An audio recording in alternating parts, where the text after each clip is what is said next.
Was ist die Gemeinsamkeit zwischen dem neuen Musikvideo von Bibi und der Netflix-Serie 13 Reasons Why? Bei beiden denkt man Selbstmord.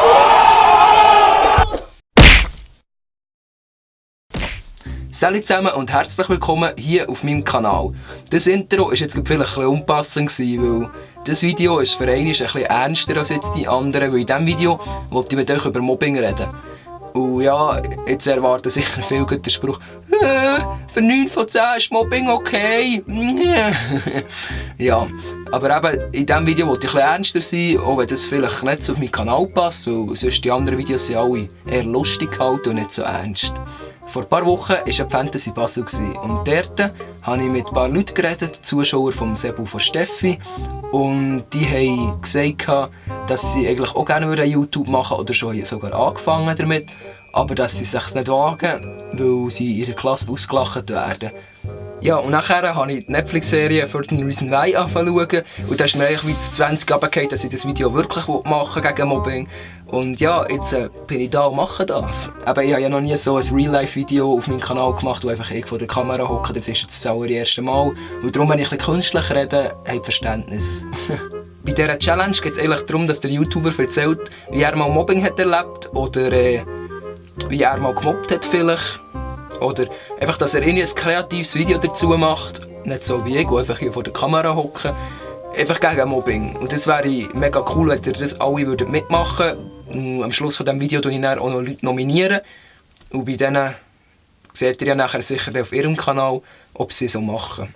Also, dann erzähle jetzt ich, wie ich das erlebt in meinem Leben, beziehungsweise wie ich gemobbt eigentlich eher. Also bei mir war es so, es war in der 9. Klasse oder Oberstufe einfach allgemein.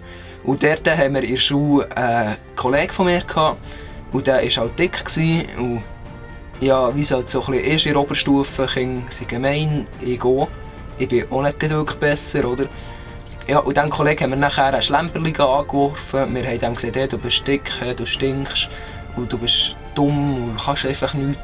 Und das war einfach eigentlich scheisse, oder? Weil ja, es hätte sein, dass er wegen dem vielleicht in eine Magersucht geht oder irgendwie sich anfängt zu ritzen. Weil das grosse Problem ist, wir wissen nicht, was im Leben von diesem Menschen sonst noch los ist. Weil es könnte natürlich sein, dass seine Eltern sich trennen und dass er schon so ein bisschen angeschlagen ist.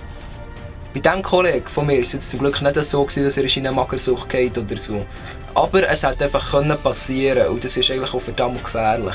Eigentlich war der Typ hure lieb und so, aber trotzdem, ich konnte es eigentlich gut mit dem, aber es ist mir einfach gleich immer wieder passiert, dass ich scheisse war zu ihm und dass ich ihm eben gesagt habe, er sei dick und so Scheiß. Für euch da draussen, macht es einfach nicht. Es kann natürlich sein, dass es ihn viel härter trifft, als er eigentlich meint, weil er eben vielleicht sonst noch Sachen hat in seinem Leben. Jeder von uns kann ein Grund sein, dass er sich etwas antut oder so. Und wenn du jemand bist, der gemobbt wird, ist es wichtig, dass du mit jemandem darüber reden kannst. Wenn du das nicht kannst, ist es einfach auch viel schwieriger für dich. Es gibt sonst im Internet auch noch die Telefonnummer 147, die dargebotene Hand, die du anrufen kannst, nicht nur zum Verarschen, sondern auch wenn du wirklich Probleme hast. Ich weiss, es ist komisch, in jemandem Fremdes anzurufen und mit dem über deine Probleme zu reden, aber ich glaube, es kann dir wirklich etwas bringen. Und versuch dich einfach durchzubeissen, weil es wird nur besser, weil jetzt bist du schon gleich aus der Schule draussen, vermutlich, und nachher machst du eine Lehre und so, und das ist ja dann für dich wie ein neuer Lebensabschnitt. Und du kannst das und du stehst das wirklich durch. Ich tue jetzt hier noch andere Leute nominieren, für das Video zu machen. Ihr könnt es so komplett anders machen als ich. Zum Beispiel in einem Kurzfilm oder in einem coolen Sketch. Vielleicht humorvoller als ich. Das ist auch nicht allzu schwierig. Und ja, als erstes, Nummer 1, tue ich nämlich die Fizis nominieren. Die kennen ihr sicher alle, die mich abonniert haben. Weil die sind ja fast ein Bestandteil von meinem Kanal. Und zweitens nominiere ich die Scrapers. Das sind 2 Frauen, die ihr sicher noch nicht gesehen bei mir.